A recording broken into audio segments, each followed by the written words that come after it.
Selamat datang di Deep Dive kita kali ini. Kita punya setumpuk sumber menarik nih yang Anda bagikan ya. Fokusnya kedua pilar penting sejarah Banten, naskah Babat Banten dan sejarah Banten. Betul sekali. Misi kita hari ini, kita coba bongkar lah ya, apa sih inti kedua naskah ini? Bedanya apa? Terus kenapa ini penting buat Anda pahami juga? Ini kan bukan sekedar cerita kuno aja, tapi kayak jendela gitu ya, buat lihat cara pandang dunia sama legitimasi kuasa di masa lalu. Oke, mari kita bedah nih. Iya, jadi fokus kita nanti lebih ke bagaimana naskah tradisional ini yang seringnya kan campur aduk ya, fakta, mitos, legenda gitu. Betul. Tapi tetap jadi sumber krusial. Meskipun ya itu tadi kita bacanya harus pakai kacamata kritis. Kita lihat nanti gimana Babat dan sejarah ini sebenarnya nyambungnya di mana dan kenapa ini relevan. Oke, sumber-sumber yang Anda kasih ini lengkap banget sih. Ada analisis banding naskahnya, detail filologis, terus ringkasan ceritanya, sampai perdebatan soal nilai sejarahnya juga ada. Ya, cukup komprehensif. Nah, yang pertama nih, yang langsung kepikiran waktu saya baca materi Anda. Babat Banten sama sejarah Banten ini sebenarnya sama atau beda sih? Pertanyaan bagus itu. Ternyata, ya nggak persis sama. Sumber Anda itu menjelaskan kalau Babat itu istilah umum ya untuk genre sastra sejarah di Jawa Tengah, Jawa Timur. Oh, genre umum ya? Nah, kalau sejarah itu istilah lokal, khas Banten, terus Priangan juga pakai. Untuk karya yang sejenis Babat itu. Oke. Jadi, sejarah Banten itu ya nama spesifik karyanya yang genrenya masuk Babat. Ini menarik loh, karena nunjukin identitas historiografi Banten yang, unik gitu. Mungkin pengaruh posisi kosmopolitannya juga. Sejarah Banten ini cuman satu buku utuh gitu atau gimana? Justru itu dia, menariknya di situ. Sejarah Banten itu ternyata bukan satu teks tunggal. Oh iya? Iya, di materi Anda kan disebut tuh, ada setidaknya 32 naskah loh yang beda-beda. Ada versi utama kayak Sejarah Banten Besar, itu salinan dari tahun 1732 Masehi. Terus ada Sejarah Banten Kecil yang lebih muda. Wow. Bahkan ada juga Sejarah Banten Rante-Rante yang isinya lebih fokus ke kumpulan mitos. Ini bukti kuat sih kalau ada tradisi naskah yang hidup. Maksudnya disalin, terus diadaptasi, mungkin diubah juga sesuai zaman penyalinnya. Wah, 32 versi, banyak banget ya. Dan bentuknya juga saya lihat di catatan Anda kayaknya nggak seragam ya. Betul, nggak seragam. Ada yang puisi tembang, ada yang prosa gancaran, bahasanya juga, wah campur aduk ya. Ada Jawa Cirebon, Melayu, Sunda, aksaranya juga beda-beda. Ada Pegon, Latin, Sunda. Lengkap ya? Dan ini nih, penulisnya anonim. Kok bisa gitu ya, kenapa anonim? Nah, anonimitas itu sebetulnya khas ya untuk tradisi keraton di Nusantara. Fokusnya itu bukan kehebatan si penulis sebagai individu. Oh, bukan ke orangnya? Bukan, tapi lebih ke legitimasi dinastinya, kebesaran kolektif keratonnya. Beda kan sama tradisi barat yang biasanya nama pengarangnya ditonjolkan. Masuk akal. Lalu isinya sendiri gimana? Apa aja sih yang diceritain di naskah-naskah ini? Kayaknya luas banget cakupannya ya? Luas sekali. Mulai dari mitos asal-usul, yang kadang kalau kita lihat dirunutnya jauh banget sampai Nabi Adam. Wah. Yaitu jelas tujuannya buat legitimasi spiritual kan? Terus baru masuk ke peristiwa yang lebih konkret. Ada cerita era prakesultanan, zaman Pajajaran, Majapahit. Terus masuk ke inti, pendirian Kesultanan Banten oleh Sunan Gunung Jati, terus Maulana Hasanuddin yang menaklukkan Banten Girang sekitar tahun 1526. Sampai nanti ke masa-masa kejayaan dan konflik-konfliknya juga ada. Saya perhatiin tokoh-tokoh kuncinya disebut detail ya. Maulana Hasanuddin sebagai pendiri, ekspansinya sampai Lampung katanya. Betul. Terus Maulana Yusuf, ini yang membangun infrastruktur ya. Ada istilah gawe kuta baluarti Batak Kalawan Kawis. Bangun benteng, irigasi, masjid. Iya, pembangunan fisik. Dan tentu Sultan Ageng Tirtayasa, ini puncaknya ya. Kejayaan militer, ekonomi, pendidikan, sekaligus yang konfrontasi keras sama VOC. Betul, masa emasnya bisa dibilang. Tapi menariknya, konflik internalnya juga diceritain ya. Kayak antara Sultan Ageng sama putranya Sultan Haji yang akhirnya dimanfaatkan VOC itu. Nggak ditutup-tutupi ya ternyata. Bener, naskah ini juga merekam tragedi internal itu. Nah, ngomongin soal nilai sejarahnya nih, ini kan sempat jadi perdebatan panjang ya. Iya, gimana tuh perdebatannya? Dulu, sejarawan kolonial kayak Brandes, Berg gitu, mereka cenderung skeptis. Ya karena banyak unsur mitosnya itu. Mereka lebih percaya sumber Eropa. Oh, karena dianggap nggak faktual gitu ya? Bisa dibilang begitu. Bahkan Husein Djajadiningrat, beliau kan pionir studi sejarah Banten, itu sempat dikritik juga loh. Dianggap lebih mihak data Eropa kalau ada perbedaan cerita. Tapi pandangan modern, kayak dari Rickloves atau Kunto Wijoyo misalnya, nah mereka ini mengenalkan konsep fakta mental. Fakta mental. Wah, istilah menarik nih. Maksudnya gimana tuh? Apa berarti isinya nggak bisa dipercaya gitu aja? Bukan gitu. Fakta mental itu artinya gini. Meskipun naskah ini mungkin nggak 100% akurat ya soal detail kejadian secara empiris, tapi dia itu sangat berharga. Kenapa? Karena merefleksikan cara berpikir masyarakatnya. Oke. Merefleksikan cara merasa mereka, terus cara masyarakat Banten saat itu menginterpretasikan realitas mereka sendiri.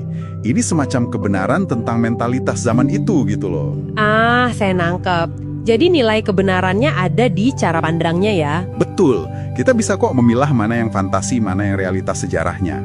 Justru seringkali, sumber lokal kayak sejarah ini, kalau dibaca bareng sama sumber Eropa, misalnya catatan VOC, malah jadi saling melengkapi, asal kita kritis bacanya. Oke, ini penting banget nih poinnya. Jadi, apa artinya semua ini buat Anda yang lagi dengerin? Pertama, jelas ya, ini bukan sekedar dokumen sejarah yang kering. Jauh dari itu. Ini warisan budaya, simbol identitas Banten yang bahkan katanya masih menginspirasi seni sampai sekarang. Terus kedua, soal perbedaan narasi tadi. Misalnya, pujian selangit buat sultan di sejarah dibandingin sama catatan Belanda yang mungkin stereotipikal atau negatif. Nah, itu justru menarik. Iya kan? Justru itu ngasih kita insight, kita jadi paham kalau tujuan penulisannya beda. Yang satu buat legitimasi internal, yang satunya lagi mungkin ada bias kolonial atau kepentingan lain. Tepat sekali. Dan ini nyambung ke isu yang krusial banget hari ini, pelestarian. Oh iya, pelestarian naskahnya ya. Betul. Materi Anda kan menyoroti tuh kondisi fisik naskah-naskah ini udah mulai rapuh. Contohnya yang disimpan di Museum Sri Baduga. Upaya konservasi sih ada, tapi ya itu, sering kepentok masalah dana, sumber daya. Waduh, sayang banget ya. Iya.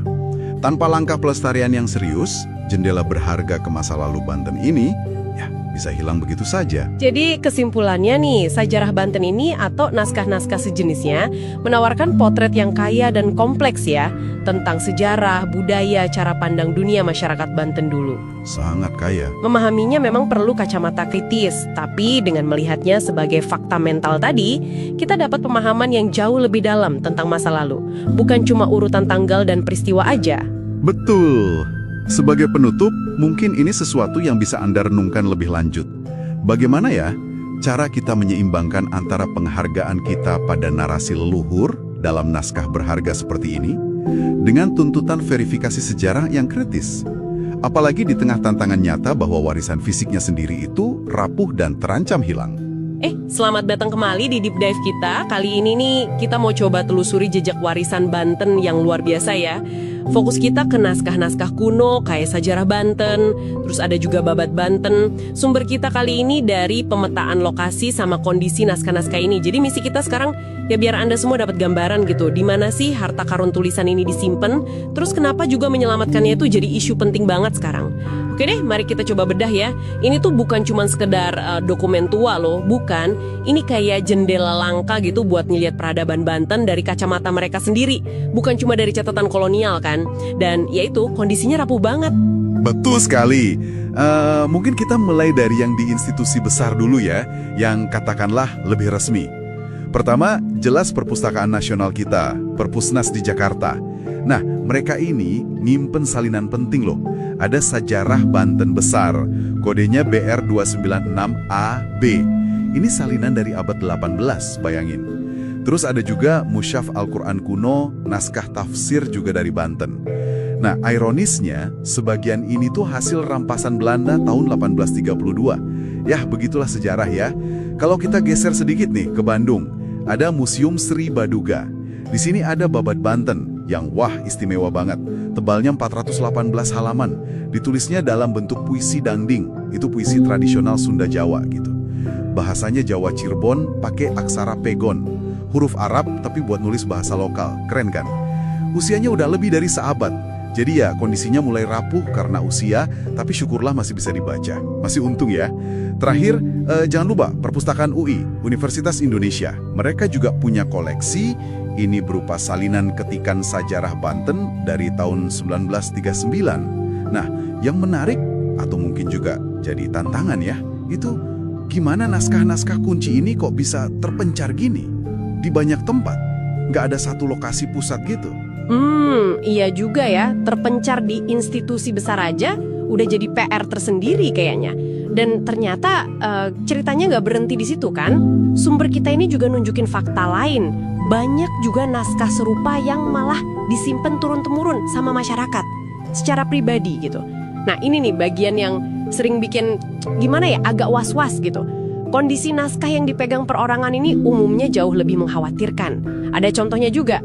Misalnya perpustakaan lokal di Cilegon, mereka nyimpan Babat Banten 1 dan 2. Judul lainnya Sejarah Banten Ranten-Ranten. Coba deh Anda bayangkan, punya warisan keluarga kayak gini berharga banget, tapi mungkin nggak tahu cara rawatnya yang bener gimana. Duh, berapa banyak ya detail unik soal kehidupan, kearifan lokal, atau mungkin sejarah Banten yang beda dari versi resmi yang ada di naskah pribadi ini. Risiko hilangnya tuh loh diam-diam, sayang banget kan? Situasi ini emang cukup mengkhawatirkan ya. Betul. Tapi ya bukan berarti nggak ada harapan sama sekali. Upaya konservasi, penyelamatan fisik naskahnya, itu udah ada yang jalan kok. Terutama di lembaga kayak Museum Sri Baduga tadi, mereka melakukan yang namanya konservasi pasif. Itu intinya menjaga lingkungan simpan biar ideal. Suhu diatur, kelembabannya dijaga, kebersihan, cahaya juga dikontrol. Oh, semacam standar penyimpanan benda kuno gitu ya? Iya, betul. Terus ada juga konservasi aktif. Ini tindakan langsung ke naskahnya. Dibersihin hati-hati, terus dibungkus pakai kertas khusus. Kertas yang bebas asam itu bukan? Nah, itu dia. Kertas bebas asam. Terus disimpan di kotak kedap udara, ditambah silika gel buat nyerap lembab. Tapi, ya itu, tantangan gedenya masih ada banget. Kita ngomongin soal, pertama, dana. Seringnya terbatas. Terus fasilitas. Buat restorasi yang lebih canggih, kayak laminasi khusus atau jilid ulang sesuai kaidah kuno, itu kan perlu alat dan bahan khusus. Seringnya kurang memadai. Dan yang gak kalah krusial, kurangnya SDM. Tenaga ahli restorasi naskah kuno di Indonesia itu masih langka banget. Nah, ini kan jadi pertanyaan penting ya. Gimana caranya kita bisa ngatasin semua keterbatasan ini demi nyelamatin warisan yang, ya ampun, gak ternilai harganya ini. Jadi, kalau kita rangkum dari penelusuran kita ini ya, jelas banget kalau naskah-naskah Banten ini lokasinya mencar-mencar. Ada di Perpusnas, di Museum Sri Baduga, di UI, bahkan sampai perpustakaan daerah dan koleksi pribadi warga. Kondisinya juga macam-macam, tapi umumnya yaitu tadi, rapuh dan butuh perhatian serius banget. Jadi, apa artinya ini semua buat Anda? Ini kayak pengingat gitu loh. Kita tuh punya sumber sejarah dari dalam, dari suara Banten sendiri, yang unik banget. Bagian penting dari identitas kita, yang ceritanya mungkin gak akan Anda temukan di catatan bangsa lain. Jadi ya, menyelamatkannya itu jadi keharusan. Mendesak malah. Betul sekali. Dan kalau kita coba tarik ke gambaran yang lebih besar lagi nih, pelestarian ini tuh bukan cuma tugas pemerintah atau museum aja loh, nggak bisa gitu. Ini tanggung jawab kita semua sebagai bangsa. Perlu ada sinergi, kerjasama yang erat antara pemerintah, lembaga budaya, akademisi, dan, nah ini penting, keterlibatan masyarakat. Terutama yang nyimpen naskah itu. Tanpa kerja bareng kayak gini, ya upaya pelestarian bakal susah banget buat maksimal hasilnya. Oke, sebagai penutup deep dive kita kali ini, kami mau lempar satu pemikiran nih buat Anda bawa pulang, buat direnungkan mungkin. Mengingat kondisi naskahnya yang rapuh, lokasinya yang terpencar di mana-mana, terus sumber daya yang juga terbatas, kira-kira nih ya, langkah inovatif apa sih? Mungkin yang pakai teknologi digital? Atau gotong royong komunitas mungkin. Langkah apa yang Anda bayangkan bisa bantu percepat penyelamatan warisan Banten ini sebelum benar-benar terlambat? Sebuah tantangan yang menarik ya buat dipikirkan sama-sama. Oke, sampai jumpa di Deep Dive berikutnya. Selamat datang di Deep Dive Anda. Nah, kali ini kita bakal dalami satu kajian, sebuah proposal yang Anda bagikan. ide menarik ini soal menghidupkan naskah sejarah Banten ke panggung teater modern. Misi kita ya, mau lihat gimana sih teks lama ini bisa relevan, bisa bicara soal isu-isu sekarang. Iya, benar. Sumber yang Anda pegang ini kan fokusnya ke Sajarah Banten. Itu sebutan lokal ya, untuk catatan sejarah Kesultanan Banten, bagian dari genre babat Jawa. Dan ini bukan satu kitab tunggal loh. Oh ya? Ya, ini kumpulan naskah. Ada lebih dari 32 versi malah. Dari abad ke-17 sampai 19. Yang menarik, ini tuh semacam tradisi hidup. Jadi terus disalin, ditafsirkan ulang, bukan sekedar artefak kuno gitu. Wah, oke. Jadi bukan cuma catatan sejarah yang diam gitu ya, tapi terus bergerak. Lalu intinya cerita di dalamnya apa aja sih? Isinya macam-macam. Mulai dari asal-usul yang agak mitologis ya, buat legitimasi. Kayak silsilah sampai Nabi Adam, atau tafsir nama Banten dari Katiban Inten, jatuhnya Intan, simbol datangnya Islam gitu. Oke. Terus, ya sampai pendirian kesultanannya, masa kejayaannya, konfliknya juga ada. Nah, dulu nih, sejarawan kolonial agak meremehkan nilai sejarahnya, gara-gara ada unsur mitos itu. Klasik ya, kalau ada mitos dianggap nggak historis. Iya, tapi pandangan modern sekarang beda. Kita lihatnya sebagai, semacam fakta mental, cerminan cara pandang orang Banten saat itu. Justru ini perspektif lokal yang berharga banget. Beda sama catatan Eropa yang seringnya bias kan? Fakta mental, oke, saya suka istilah itu. Nah, dari sekian banyak cerita di Sajarah Banten ini, proposal teater ini kan milih satu fokus utama ya. Kisah yang mana tuh? Tepat. Fokusnya itu ke konflik tragis antara Sultan Ageng Tirtayasa sama putranya sendiri, Sultan Haji. Ini pilihan yang menurut saya cerdas banget karena lapisannya banyak. Lapisannya gimana tuh? Ya ada konflik keluarga, ayah lawan anak rebutan tahta, terus ada intrik politik internal istana. Dan, nah ini dia, ada campur tangan asing, yaitu VOC, perusahaan dagang Hindia Belanda itu. Wah, ini dia nih, konflik ayah anak, plus intrik istana, plus intervensi asing. Ini udah resep drama yang kuat banget. Gimana alur besarnya kalau buat di panggung? Oke, jadi bisa dimulai dari masa jayanya Sultan Ageng dulu. Dia kan pemimpin visioner ya, bangun irigasi, berani banget melawan monopoli VOC. Nah, VOC ini kan gagal terus kalau mau naklukin Banten pakai militer. Iya, Sultan Ageng kuat ya pertahanannya. Kuat! Makanya VOC main licik. Mereka mulai hasut Sultan Haji. Dibisikin gitu, dipanas-panasi. Kalau ayahnya mungkin lebih milih aditnya, Pangeran Arya Purbaya buat jadi penerus. Aduh, politik adu domba klasik banget ini. Memanfaatkan kecurigaan dan ambisi pribadi ya. Persis. Dan Sultan Haji termakan hasutan itu. Akhirnya dia bersekongkol sama VOC, musuh besar ayahnya sendiri loh. Astaga. Iya, VOC bantu kudeta, tapi yang nggak gratis. Imbalannya gede. Monopoli lada buat mereka, terus Cirebon juga harus diserahkan ke VOC. Pecahlah perang saudara. Jadi perang saudara gara-gara? Gara-gara persekongkolan itu. Dan karena dibantu VOC, Sultan Haji menang. Tragisnya, Sultan Ageng ditangkap tahun 1681. Dipenjara di Batavia sampai meninggal. Aduh, ini kisah pagar makan tanaman yang pahit banget. Gila sih, kompleks amat ya karakter-karakternya.